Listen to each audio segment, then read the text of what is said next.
My name is Helen Cook Epstein, and I was born in Denver, Colorado, to Morris and Bertha Mary Lander Cook. And both of their families, the Cook family, there were 12 children in the family, and they ran the bathhouse and the mikveh in Denver. And all the kids worked in the bathhouse, and it was by the Platte River. My father was the only one that stayed and helped his mother run the bathhouse because his brothers and sisters all branched out into related businesses, some of them. One brother became a plumber so he could fix the steam in the bathhouse. Another brother sold plumbing appliances and supplies so he could supply the bathhouse. And a couple other brothers ran sporting goods and loan stores. And the sisters, the younger sisters helped in the bathhouse till they got older. The other ones were married. My other grandparents, my mother's parents, my grandfather was a rabbi. He was actually a sort of an itinerant cantor. He would travel to different towns in the West, Cheyenne, Durango, wherever there were Jews on the holidays and officiate. He would say Kaddish for people who didn't know how. He taught little boys, not little girls, but little boys for their bar mitzvah. And my grandmother, and there were 7 children in that family, and my grandmother raised the 7 children. When they came to America, and they came from Belarus somewhere, and my mother was like about 3, I think, and then my grandmother had a couple more children while she was in America. My father was the first child born in the United States. His family came from a place called Kamina Kashurski, and it was also called the Mud of Pinsk because it was all mud to get there. And anyway, and so I never set foot in that bathhouse when I was growing up because it sounded icky to me. I wouldn't even go to the mikveh when I got married. And now I'm big on massages and all that kind of thing, and steam. So it sort of must have rubbed off on me. The bathhouse was located under the viaduct on Clay Street, which now is the parking lot of Invicta Stadium. But it was lining right along the Platte so that they got plenty of water. There was also trees along there so that they could cut the trees, the branches, and they made brooms out of them. They were sort of fat brooms, and they would be hanging in our garage till they dried. Then they beat each other with the brooms. That was how they massaged each other. So my father was always making brooms for the bathhouse. My grandmother was the mikveh lady, and also they had like a deli in there, and she would make sandwiches. My father's claim to fame was that he once massaged Sonny Liston, and so he loved that, but he was always giving massages, and even when they sold the bathhouse, he still thought he owned it, and he would go Fridays and Sundays and schmooze, and probably drove them crazy, but that was his life. Many years later, they wanted to restore the bathhouse, but bring it to the east side of Denver, where all the Jews moved when they got a little money, they moved to the east side. And so some of his nephews got some money together, and they opened, and they called it the Schwitz. And my dad was like their consultant. And he was so proud. He thought, this was just a few years before he died, he thought that was so cool. But the Schwitz never made it. It never had the charm that the bathhouse did. And it was also always men, but they had, I think Thursdays were ladies' days. And then at night you could go to the mikveh. you had to make an appointment. So, my parents were older when when they got married. Let's see, my father was 42 and my mother was 32. My father was the one who stayed to take care of his mother because his father died very young. And my mother was the one who stayed to take care of her mother. And all her brothers and sisters were gone. So I don't know how they met. I think someone fixed them up. But my mother was sort of sickly, and she never thought she'd have any children. So then I was born like a year later, and the only child, and I had a million aunts and uncles and cousins, and I was the baby of all of these people, and they all thought that they should raise me because they didn't think my parents knew how to raise me. So I came from this kind of a background. When and I loved where I grew up. I grew up in West Denver, where everybody knew everybody, and there was a shul every 5 minutes, and we walked everywhere, and I had lots of friends. And the neighborhood I grew up in was totally Jewish. There were a few Hispanics. In fact, one of the Hispanics, Tite Marino, used to go to Hebrew school with us because he thought he was Jewish. But so there were a few Hispanics. There was one black kid in our class, and maybe 2 or 3 Gentiles, but everybody else was Jewish. And we all went to, there were 2 schools, grade schools. You either went to Cheltenham, where I went, or you went to Colfax. That was up further west. That was where people had a little bit more money when they lived over in the Colfax school area. And then we all went to Lake Junior High School, which was on Sloan's Lake, and it was a cool junior high, and that's where we discovered maybe not everybody was Jewish, but there were still a lot of Jews. Then we all went to either North Denver High or West Denver High. Most of us went to North High, and that's where we discovered there were Hispanics and Italians in the neighborhood. And we all went to Hebrew school at the Hebrew Educational Alliance because that was the only Hebrew school that there was.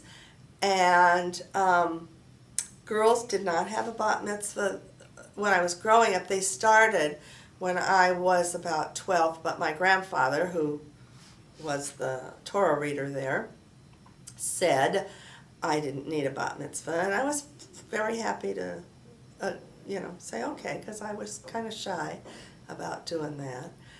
But I used to daven with my grandfather. When I would learn stuff in Hebrew school, I would daven with him, and so he let me do that. So I think he was more liberal than most people think he was.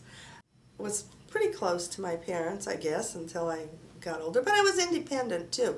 My parents worked very hard to make me independent because they always thought they weren't going to live long enough to see me grow up, which they did.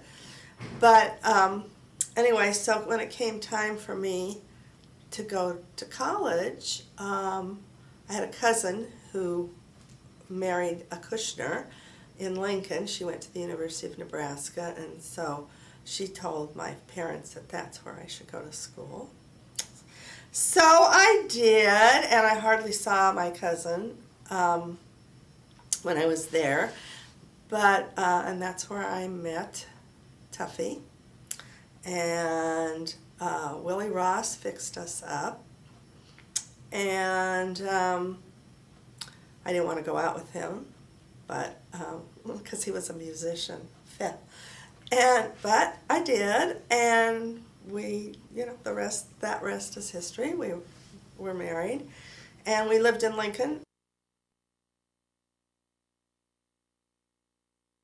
Our first year, because I dropped out of school after my sophomore year. That's what we did then, and I worked, and Tuffy finished up and got his degree, and then he went into the service, so we moved back to Denver because he was in the Lowry Air Force Band of the Rockies. So that was cool, and that's where our first and second child were born. Marty and Michael were both born at Fitzsimmons Army Hospital.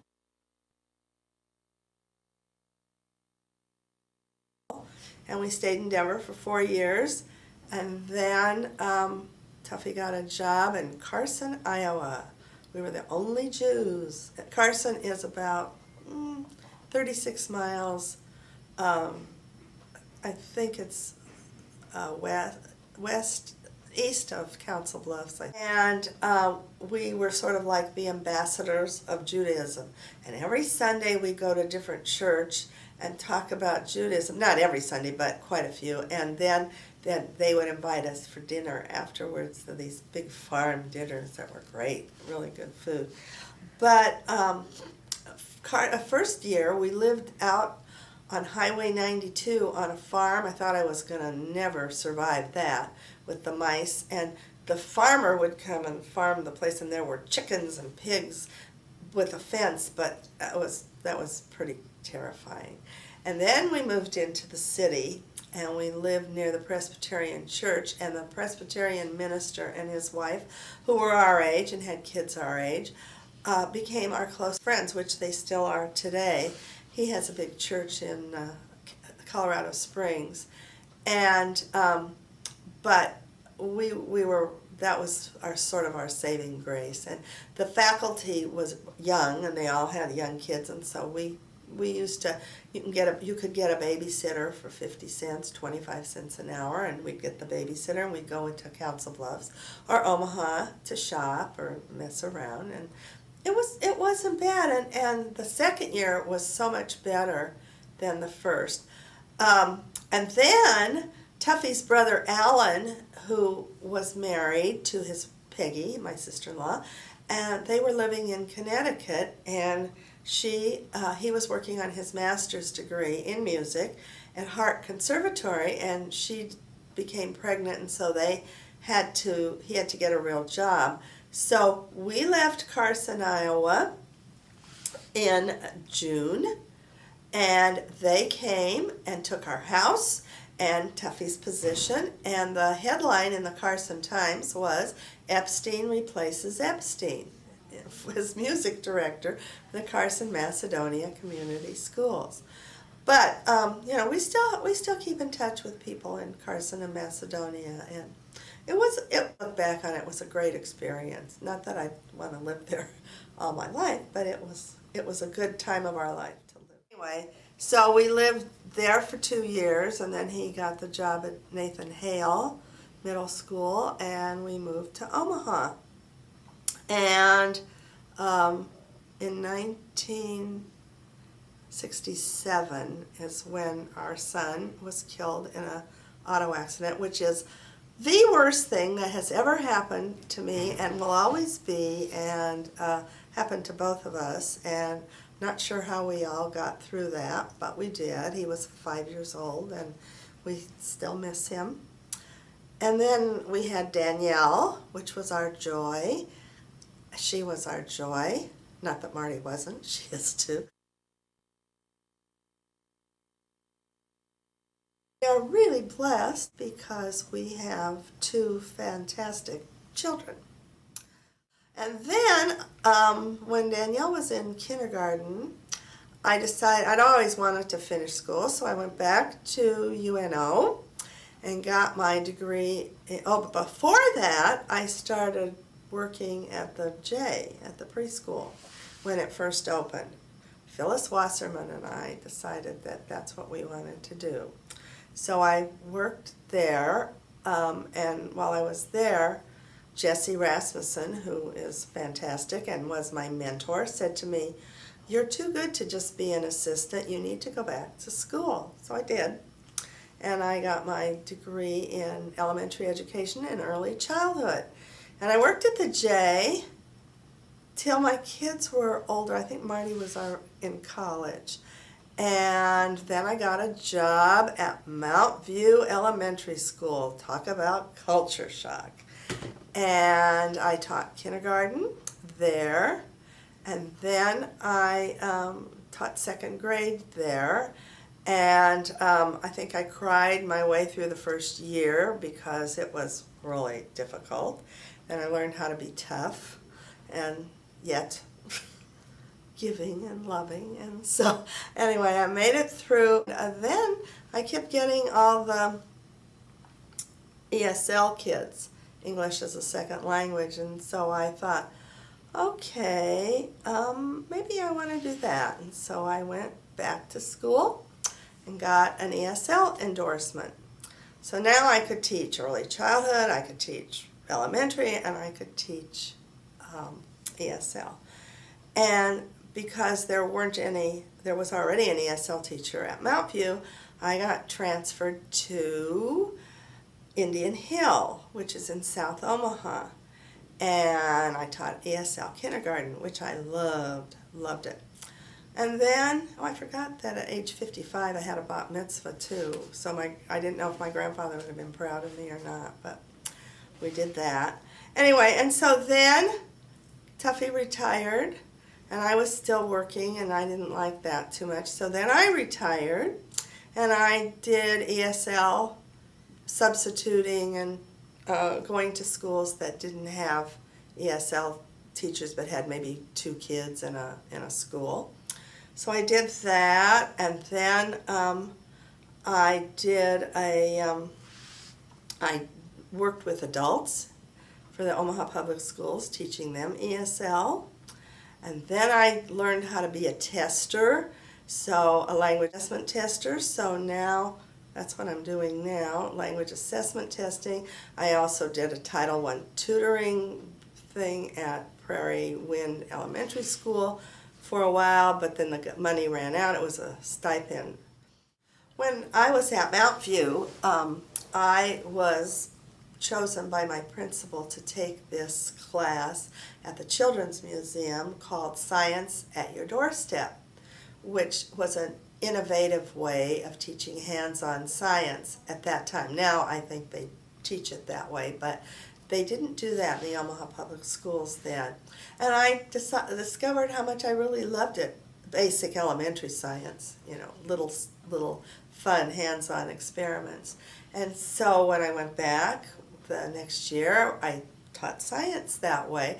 And then all of a sudden I became the science liaison from our school, which is really quite humorous. But anyway, so I used to get to go to science conventions and meetings, and it was really, really lots of fun. And I really learned a lot more about teaching science and about science than I did when I was in school. And then I was on a committee called the Banneker Project. Benjamin Banneker was a black scientist, and he became very famous. And so they, for the inner city schools, they put together this thing called the Banneker Project, and it was to help kids in the inner city to learn more math and science. And so I did that, and then I learned how to, I won a few projects that I wrote grants for. I got a couple grants for a math and a science connecting literature center, and so I used to do presentations at school things, like teachers' meetings and stuff. And that was kind of fun. And then I became a member of the National Council of Jewish Women Mini Grant Committee. And so I get to read, I'm still doing that, that's fun, reading mini grants from teachers. They award them money for their mini grants, and because I've written a few, I kind of know how to do that. When we first came to Omaha, I think even before, we joined Bethel, and so I became active. I was in the sisterhood. I was on the board, secretary on the executive committee at one point in life. My kids in Sunday school. I forgot about that. I taught Sunday school for many, many, many years. I don't even remember how many. I did that even before I taught full-time regular school. And I met a lot of good friends. I have some excellent, wonderful friends just because we met when we were teaching Sunday school. And we went to a few conferences that way also. Let's see, what else did I do? Well, I became a member of the Nebraska Jewish Historical Committee, and Mary Fellman put me on the board because I did some projects, and I have a passion for Jewish history and historical things, families, genealogy type things, and so that just fit in with my activities. I was president for a little while, but I rather do projects than be president. I'm also doing a little tutoring for a company called Club Z Tutoring, and that's been fun too. I just finished, had 3 kids that I was tutoring, in one family that I was tutoring math and reading, and that was fun also. I would like to say that, we, Tuffy and I both went through, and Marty, because Danielle wasn't born yet, a horrible, horrible time in our life. And people always say, I don't know how you went through that, losing a child that way. But I am a firm believer of the fact that, life deals you hands. And it's what you do with those hands that make a difference. You have to learn how to cope, because things aren't always wonderful in anybody's life. And you have to know how to cope and just keep going, putting one foot in front of the other, because that's the way you learn to survive. We've been fortunate enough to do some traveling. We've been to France, we've been to Paris, we've been all over France, we've been to China, we've been to Israel, and I would love to go back. I'll go back in a heartbeat to Israel. We've been to Italy. We've been, where else have we been? We've done a fair amount of traveling for 2 Schleppendicke teachers, so I think that we've done quite well.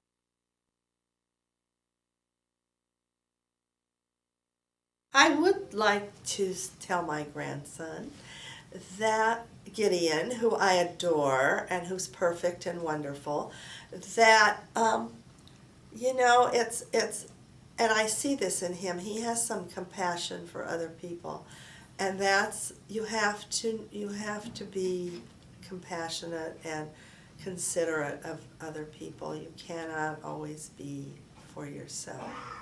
But Gideon is very lucky because his mother is a compassionate person, and she is a stem cell donor, which is quite a few. I was really proud of that. And as I say, I have to say something about both of my girls because they are phenomenal. They really are. They are smart. They have learned how to cope with things in their lives, and they are funny. They have great senses of humor, and they're both very different from each other, but they are both just phenomenal people, and so I'm proud about that. Tuffy and I were married in July 7th, 1957, 7/7/57, which is very fortuitous. We have been married, it's going to be 56 years this coming July. I'm too young to be married that long, but so is he.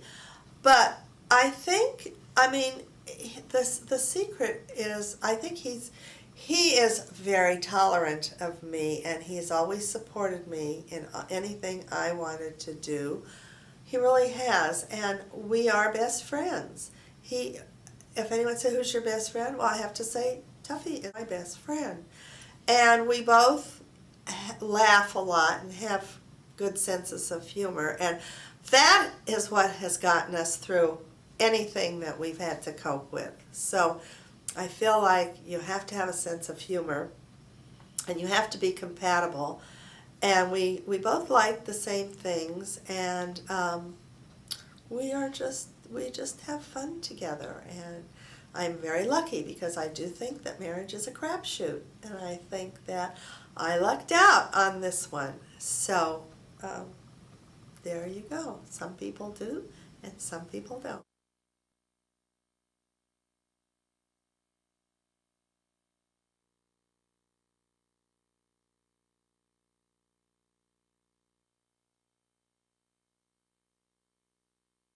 I had such a great childhood and growing up uh, era. I grew up with a group of friends. We called each other the Six Sewing Sisters of America, Troop Number 2, because my friend Rochelle didn't want us to be Troop Number 1. I learned to play mahjong from her mother when we were 9, because my mother didn't play mahjong, but her mother did, so we learned mahjong. We used to dress up. We, we, we did all kinds of crazy things. We'd go to Sloan's Lake, walk there, and hitch ride. None of our parents had boats. God, a boat? A Jewish person would have a boat? So, but the Gentiles all had boats on this lake, and so we'd hitch rides with the people on the boats. We didn't even know them. It was safe. So we'd ride on the boats, and we just did all kinds of things. Everyone had a nickname.